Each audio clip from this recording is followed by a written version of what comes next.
Handang tumulong si General Torres sa pag-aresto kay Bato. Abay, dapat lang kasi parang walang nangyayari eh. DILG, Secretary John Vic Rimulya, ilang araw na pong patakas-takas itong si Bato. Bakit parang hindi na-aresto? Anong kailangan? Anong kulang, no? Kasi, hindi mo talaga mawawala sa isipan ng tao. May kukumpara yan kay General Torre noong inaresto niya si Kibuloy. Noong inaresto niya si Rodrigo Duterte. Yun nga yung naging ticket niya para maging isang Chief of Police ng PNP. Pero ngayon, anyari? Ay nako ka-coffee, pag-usapan po natin yan. At yung mga kasinungalingan po ni Robin Padilla, pag-usapan po natin yan. Magandang araw po sa inyo, Luzon, Visayas at Mindanao. Sa mga ka-coffee natin na nakikinig, nasan man po kayong panig ng daigdig, nasa Pilipinas man po kayo, nasa ibang bansa, magandang araw po sa inyo, lalo na po yung mga dilis na lagi nakamonitor sa atin, nagbabantay lagi at mangbabash. Okay lang yan. Welcome na welcome kayo dito sa aking Facebook page at sa aking YouTube channel para matuto din kayo, di ba? Kasi yan ang kulang sa inyo sa mga dilis eh.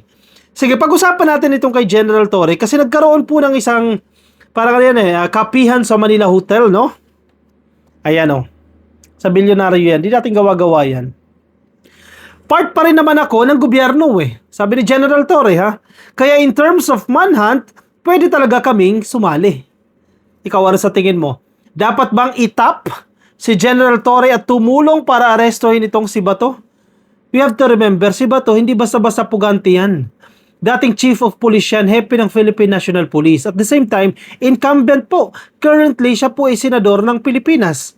Sa madaling sabi, well-protected po yan. May army po yan, napapaligiran po yan ng security. Napakarami, ka-coffee. And not to mention, yung mga supporters ng mga dilis, mga supporters ni Digong, ikinakanlong din po siya at pinoprotektahan siya. So, hindi siya basta-basta na isang pugante. So, hindi mo siya dapat iparesto sa basta-basta na pulis lang. Diba? Kinakailangan medyo matibay-tibay yung aresto dyan. At sinong naiisip mo na pinakamatibay na kayang umaresto sa ganyang klase ng tao? Si General Torre. No offense kay General Nartates. Kasi baka may strategy si General Nartates. Sana, no? Maging matagumpay siya. Kasi sa totoo lang, kung si General Torre ang itatap, honestly, real talk lang tayo, ha? Kung siya ang itatap ng presidente, kasi presidente lang naman pwede mag-utos niyan, eh. DILG, I don't think gagawin ni Rimulya yan, ni John Vic Rimulya, no? Kung si General Torre ang huhuli kay Bato, napakalaking insulto yan kay General Nartates na kasalukuyang pong Chief of Police ng Philippine National Police. Which is, I think, hindi mangyayari kasi insulto yan kay Nartates. Si General Torre, tinitingnan ko rin the way siya magsalita, no? Ang sinasabi niya naman, baka nagtatago sa mga estero. Ano ba yan? Yung mga under the jurisdiction of MMDA, pwede silang itapo, pwede silang tumulong. Pero kidding aside, no? Sana. Kung hindi man mismo yung physical presence ni General Torre, o baka naman pwedeng consultation, di ba? I-consult ninyo. May strategy yan eh. Alam niya yan eh kung paano yung ginawa niya. Baka yung best practices na ginawa nila nung inaresto si Bato at si Kibuloy, makatulong. Wala nang pride dito. Di ba? Yes, may tatamaan ng ego, pero kasi kailangan nyo gawin yung trabaho nyo. Kung hindi, tatamaan talaga yung ego ninyo. Kasi kailangan natin maaresto si Bato. Kasi tinatawanan na tayo, oh. Hindi na matigil-tigil itong mga issue na to. Hanggang nasa labas si Bato, hindi matitigil itong issue na to. Paano matatapos yan? Diba?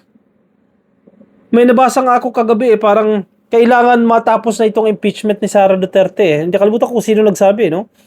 Kailangan agad-agad matapos na ito. Kasi kung titingnan mo, may binigay silang timeline. Sabi ni Senator Erwin Tulfo, baka by July 6 pa magsimula po itong trial proper. Medyo matagal po yan. So, by July, before July 6, napakarami na pong nangyari. Magulo na po ang Pilipinas. Lalo pa pong gugulo yan. So, bakit patatagalin pa natin yung impeachment trial? Mag-proceed na forthwith at malaman natin acquit or convict. Yun lang naman yun eh. Hindi kung ma-acquit, then tapos. Let's respect the process, no? Kung in-acquit siya ng mga senador, wala tayong magagawa dyan. Then move on. And then file another case next year, etc. O kung ano man yan. Para matapos na itong gulo. Kasi magulo na po ang Pilipinas. Maraming hindi nagagawa ang Senado. Ang Senado ngayon, napakagulo.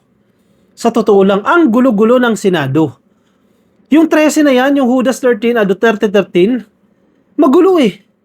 Hindi sila pinagkakatiwalaan. Yung 11 nagsalita, solid sila, as in solid, 100%. Ang gusto nila, si Win Gatchalian na maging Senate President. Kasi ang most important thing ngayon, sa Senado, palitan si Alan Peter Cayetano kasi hindi siya pinagkakatiwalaan. Kasi malinaw naman na dugundilis yan. Malinaw naman na pinoprotektahan niya si Sara Duterte. So hanggat nandiyan si Win Gatchalian, Alan Peter Cayetano, tinan mo, yung July 6 na hearing, delayed yan eh. At tagal niyan.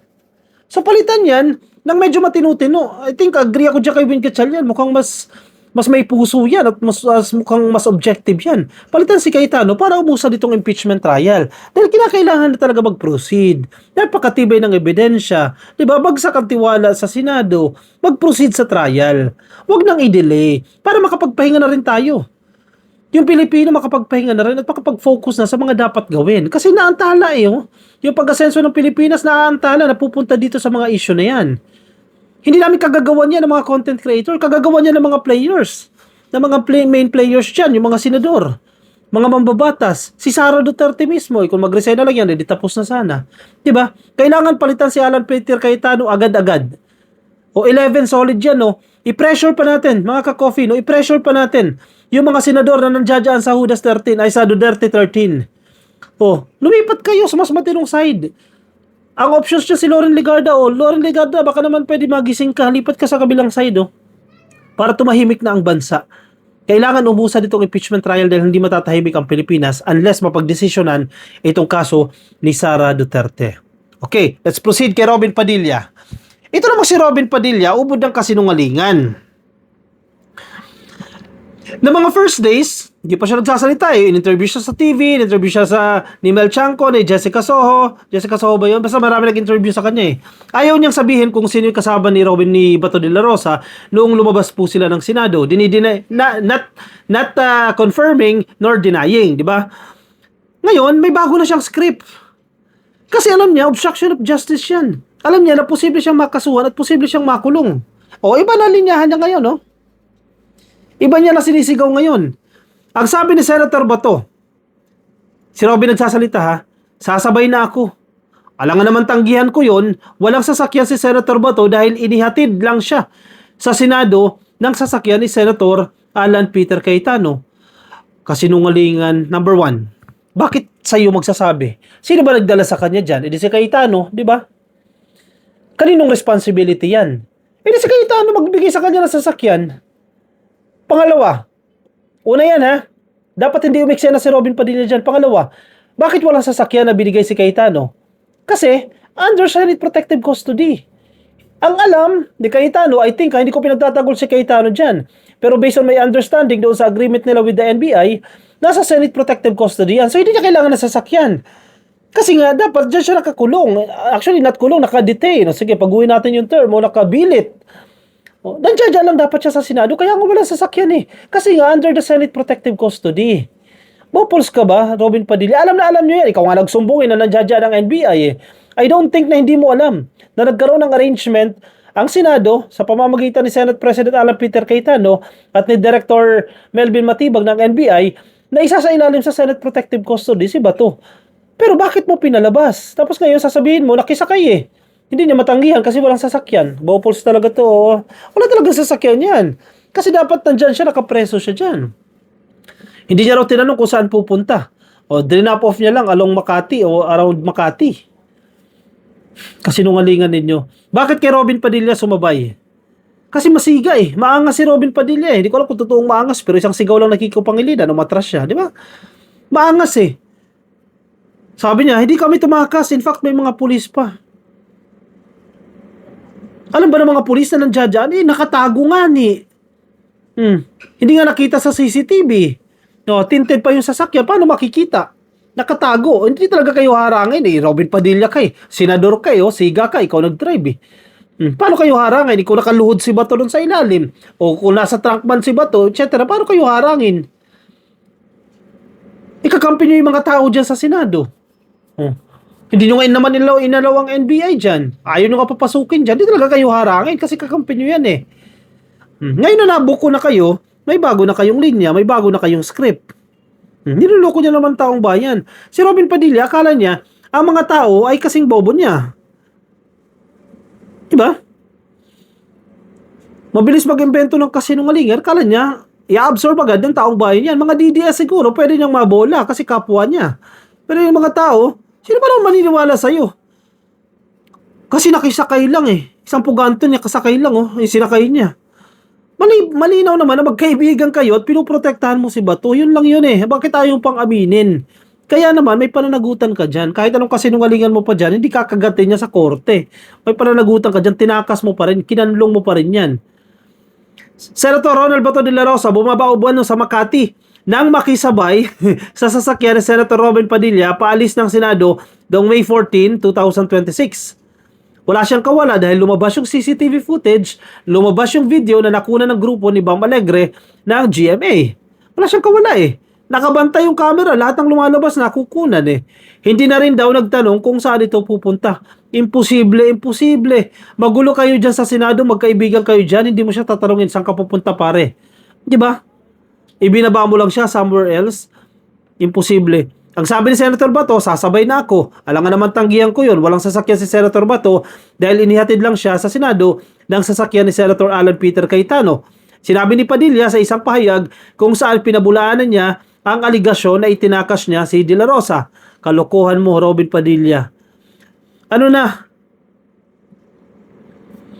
Mariel, ano tong asawa mo? Nagkakalat oh. Bopols na lang, sabi nga sa comment section eh. Bopols na lang ang maniniwala sa kasinungalingan mo. Diba? Ubod ng sinungaling itong si Bato. Si Robin Padilla. Pinoprotekta na sa pugante na si Bato. Nakakahiya ang Senado kaya pinagtatawanan kayo at deserve nyo yan hanggat nandiyan si Robin Padilla, nandiyan si Cayetano, nandiyan si Amy Marcos, tatawanan lang kayo ng taong bayan. Kaya palitan nyo yung mga yan. I-komento ang inyong opinion, reaksyon dyan sa comment section para mabasa po ng iba natin mga ka-coffee. Mga nasa Facebook, baka di pa po kayo naka-like and follow, please. Like and follow, YouTube subscribe, TikTok subscribe. I'll see you in my next video. Bye-bye.